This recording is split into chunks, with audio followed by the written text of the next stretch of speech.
Peace and blessings, everyone. This is your true lioness, Ashaki Ali, coming in with a video. It's been quite some time since I dropped a little something, and I felt inclined in my spirit to do so tonight. So tonight, I wanted to share my experience, some of my experience with loss. People ask me all the time, how I've been able to maintain a level of joy and humor and a loving spirit, being that I have experienced so much pain throughout my life, and I wanted to just share some of what happened during a very, very traumatic period in my life, and how I was able to use the pain and turn it into power and grow it into my empathetic ways for others. So when I was about to turn 14 years old, my brother, about 2 months before my 14th birthday, my baby brother fell at school and hit his head. He came home with a big knot on his head, and I just knew that someone had hit my brother. And I asked him, we called him Junior, and I said, Junior, what happened? And he said, he's like, I don't know. He said, I was standing waiting on the bus. He said, and I just passed out. My mother took him to the neurologist shortly after that happened, and it was discovered that the brain tumor that remained in his brain from when he had brain surgery back when he was 2.5, it was a small portion left back here in his occipital lobe. It had metastasized to the point that he was terminal. They took him to Duke University. They did exploratory surgery, and they told my mother and my stepfather that they could attempt to remove the tumor, but it was like a 98% chance that he would die on the table, or they could take him home and let him die with dignity at home, surrounded by loved ones. So they chose to bring him home. So during the time my brother was sick and I was taking care of him in the evenings while my parents worked, I was his caretaker. My birthday is in March, and my father did not live in the same state or city that I did, and it was tradition for me to call him and tell him what I wanted for my birthday. And anyway, let me back up. People that know me closely know that I am a dreamer. Things are revealed to me in dreams and visions when I'm asleep a lot of times. I'm an empath. I'm highly intuitive. Actually working on honing that craft. But as a child and even now, I will dream about things and they will happen. So I had a dream that my father and a famous celebrity, and I won't go into who it was, that they passed away, and there was a huge funeral. And I knew that my father was going to die. I just didn't know when. Probably 2 weeks prior to him dying, I had that dream. I never told anybody because I didn't want to speak the words. In my mind, I felt like if I said it, then it made it real. So I just did not say it. So I was studying for a test, and I didn't call my father. I asked my mother to call my father and tell him what I wanted. And I remember vividly sitting on the couch. My brother is over here. He's in a wheelchair. I'm sitting there and I'm studying. My mother gets on the phone and she's like, "Hi, Diane." And Diane is my stepmother, or was my stepmother. She was like, "Where's AJ?" And I saw her whole facial expression change. I got up, closed my book, put it down. I went in my room and sat at my desk in my bedroom. My desk faced a window, and there was a tree there. And I sat there for a few seconds, and I said to myself, my mother is going to come in here and she's going to tell me my father is dead. I just knew. It wasn't 30 seconds after I had that thought My mother walks in my bedroom. I never turned around. She's sniffling. I know she's crying. And she was like, Andrea, I got some bad news. She was like, your dad lost his life at work Saturday. So my father was 47 years old when he passed away. And it was tragic. 2 other men died. My father fell from a scaffold 12 stories up. That's how he lost his life. My father was in construction for many years.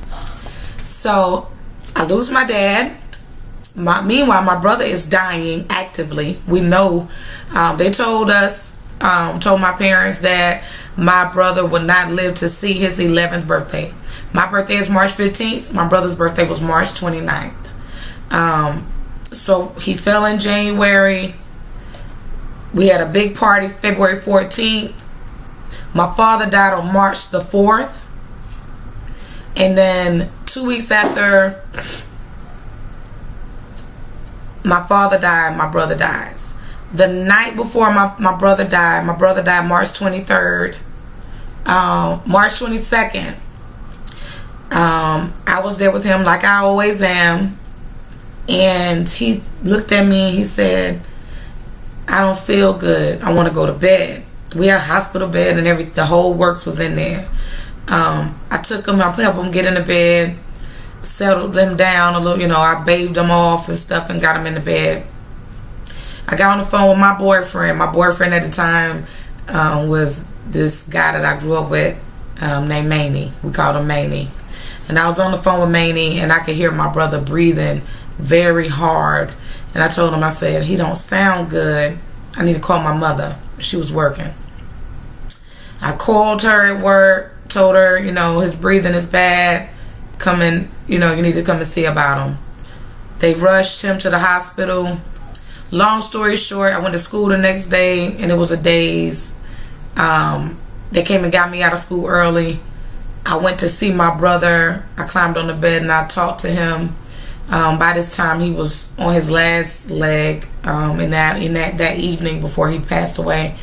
I let him know I loved him. I let him know that it's okay to let go. He died that night, around 9 o'clock that night, the 23rd. So the following night after the 22nd. So he died the next day. So in a 2-week span, and my birthday is in the middle. So my father died on the 4th of March. My birthday is March 15th. My brother died on March 23rd, and then his birthday is March 29th. The next few months of school was a daze. I was supposed to be going into my 9th grade year. I was very much set on going to Howard University. I had my mind on becoming a physician. I was on the school newspaper. I was academic challenge. I was running track. I was in gifted and talented art, and these things began to be taken away from me. And then one day my mother looks at me and she was like, we're moving. I'm thinking moving to another house. No, we moved to another city. So not only did I lose 2 very important and special people, then I lose the foundation of friends that I've known for years. You have to start all over as a 9th grader at that. By the time you go to high school, everybody got their little cliques. These people that they've been with for years or whatever, what have you. You ain't getting in the clique like that. So I started to rebel at this time. I dabbled in selling drugs. And mind you, I'm 14 years old. Staying out all night. Smoking weed. Drinking. Partying. Fighting. Cutting school. Just acting a fool. About a year and a half after I lost, close to 2 years after I lost, after a little over 2 years later, I gave birth to my oldest son. I became a teenage mom. That boy saved my life because there was no way that I was going to do what I had done in the past. It was all about him. So my focus shifted. I became way more responsible. And then I started to look for joy in little things. Now, mind you, at this time, by the time I gave birth to my son, I was 16 years old. And I was living still in a very dysfunctional household. All of this within a 2-year span. Losing those people, having to move. I moved about 3 times in that 2-year period. Then I ended up having a baby. Being in, a dysfunctional household, I began to look for joy in small places. Reading books has always been a very integral part of who I am. And books allow me to not only expand my intellect, but to also escape my reality. I had something to look forward to. It helped take me to faraway places and foreign lands. And to also see that I'm not the only person that's gone through tough times. It helped me to get a grip. So fast forward, I'm rolling through real quick because some of these things are in my memoir that I'm going to be releasing later this year or early next year. I'm going to hold myself to that. And by me putting this on my video, you can hold me to that as well. We're going to fast forward about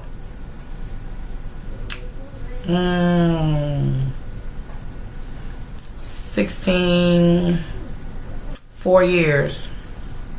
4 years after having given birth to my son, by this time, by 2001, I'm a nurse. I have my own house. I purchased a car. My grandmother gets killed while she's in an assisted living facility, and that was the most traumatic death I have ever experienced. My grandmother was the light of my life. She was my foundation. She was everything. And for her to lose her life at age 62 in the most traumatic of ways, she was run over by a train, shook me to my core. And I didn't know how I was going to go on. But let me tell you something. Even when you think you can't do,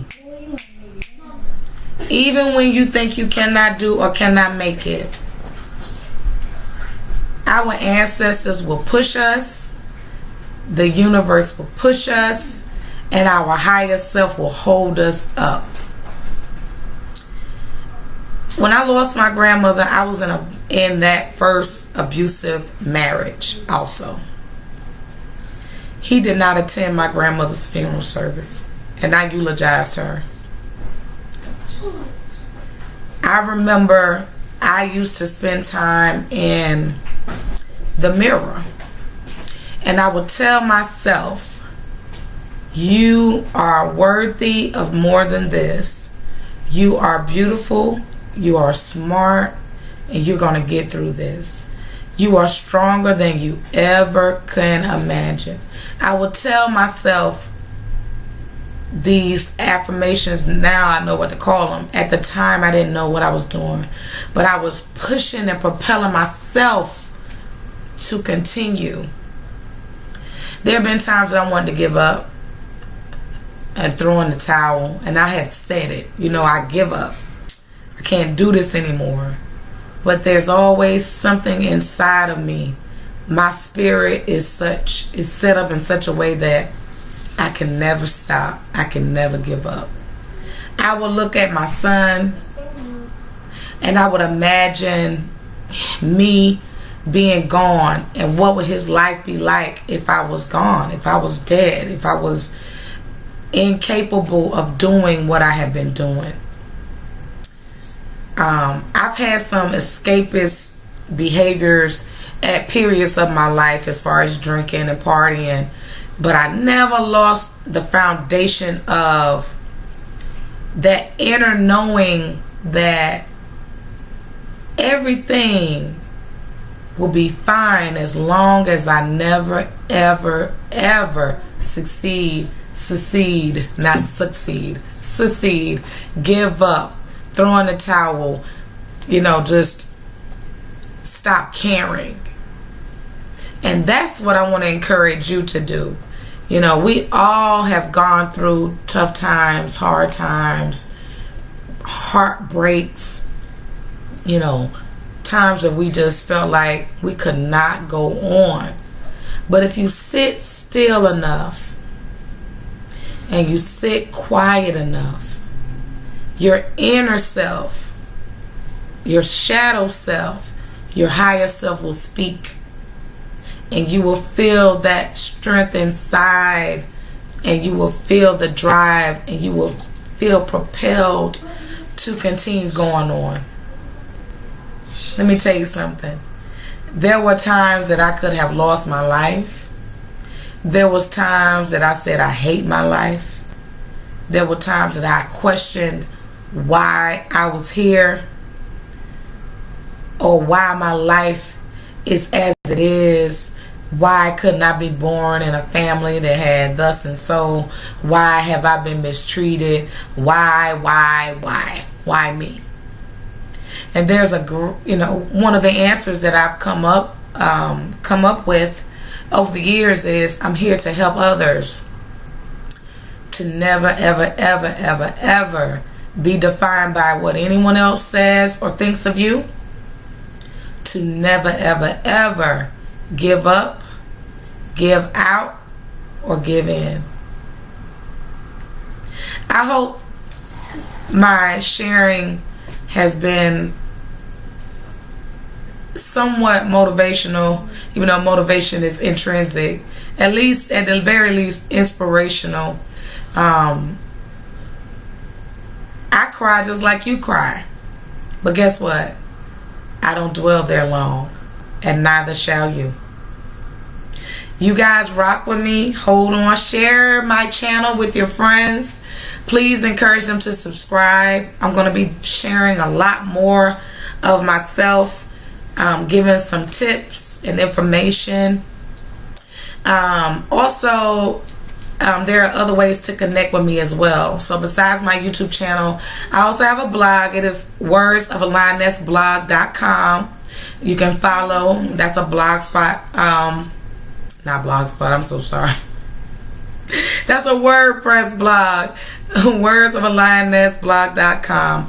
And then I also have my website, which is ashakiali.com. I also am on Facebook, Ashaki Ali. I'm on Instagram as Coach Ali 17 and as The True Lioness as well. And then also on Instagram, I'm True Transformer 1, and I'm also Lovely Locks 81. I will leave some links down in the description box so that you can just click the link and get on my page. Subscribe there. I hope to hear from you. Please comment, ask questions. If you want to hear or ask me anything, I'm here to help all I can. I'm here to serve you. So until next time, you guys have a wonderful rest of your weekend, a peaceful sleep. I love everyone so much. Peace.